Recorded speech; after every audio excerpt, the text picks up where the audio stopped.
are going to be bad. By Krishna's mercy. Quote, in order to assure his parents that Kamsa was dead, Lord Krishna dragged him just as a lion drags an elephant after killing it. On sight of this, there was a great roaring sound from all sides, as some spectators expressed their jubilation and others cried in lamentation. From the day Kamsa heard that he would be killed by the 8th son of Devaki, he was always thinking of Krishna, 24 hours a day without any stoppage, even while he was eating, while he was walking, while he was breathing. And naturally, he got the blessing of liberation. Krishna, the Supreme Personality of Godhead, Volume 1, Chapter 43. Have you ever considered the proper criteria for judging a person? I am talking about the basic dividing line between good and bad. I know. The teachings of Prahlad Maharaj say that the transcendentalist in the heightened state of awareness of the all-pervading energy of Brahman does not make such petty distinctions. They are above dualities like friend and enemy, like and dislike, attraction and aversion, father and son, and so on. We are supposed to view everyone as a servant of the Supreme Personality of Godhead. Others may have lost their way. They may be stuck on the spinning wheel that is the samsara chakra, dizzy from the many revolutions occurring across countless previous lifetimes, both inside of the human species and out. Nevertheless, I am referring to a specific situation of assessing a field. In other words, where should I go and where should I avoid? Who are good people to become friends with, and who are bad people to stay away from? I once came across a specific mechanism delivered by a talk radio host, and it seemed profound to me. He said that you can judge the character of someone based on how they treat others who cannot do anything for them. Think about that for a moment. You might be nice to someone because others are watching. The humble brag, as the kids call it these days, where you pay it forward, helping someone only because the camera is on. You then upload the video to show the world your generosity and kindness.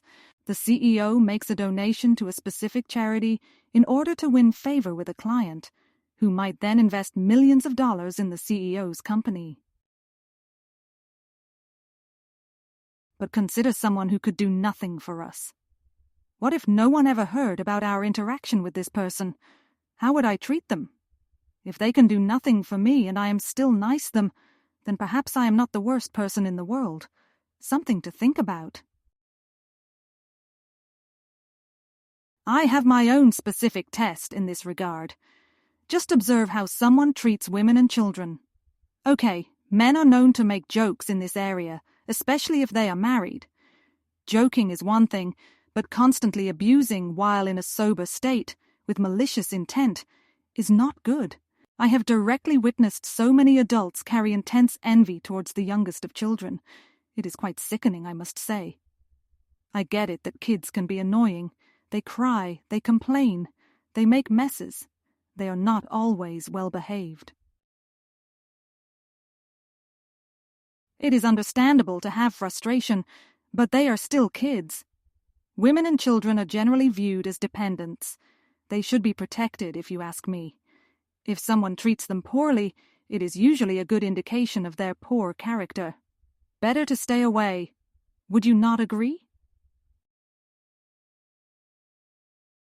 From Bhagavad Puran, we have the historical example of the leader of Mathura named Kamsa. He treated one woman in particular in a horrible way. She happened to be his sister. They were related as cousins, but in close families the specifics are an afterthought. Kamsa was so favorable that he took on the role of escort on Devaki's wedding day.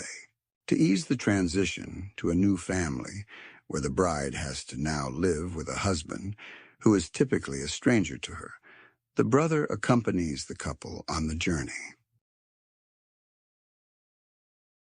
Kamsa's affectionate posture changed in an instant.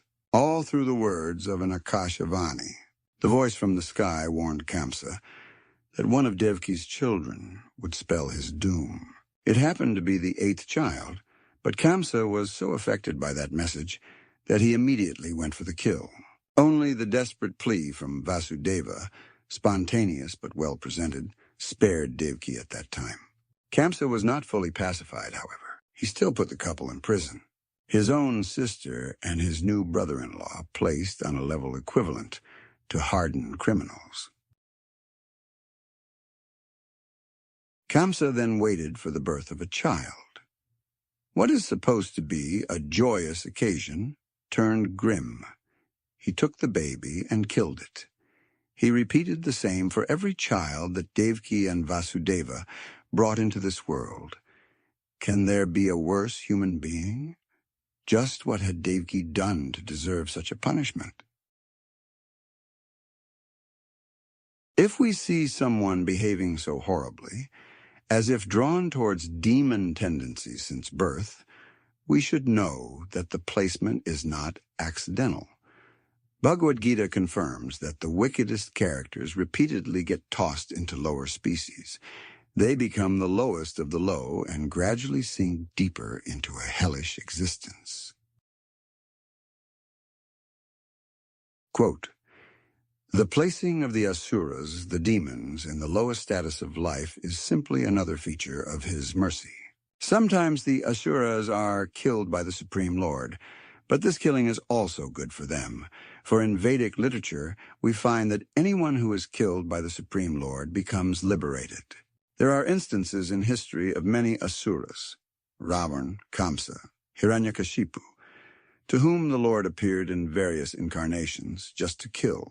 Therefore God's mercy is shown to the asuras if they are fortunate enough to be killed by him." Srila Prabhupada, Bhagavad-gita 1620 purport. His Divine Grace A.C. Bhaktivedanta Swami, Prabhupada explains that there is a special distinction for people like Kamsa.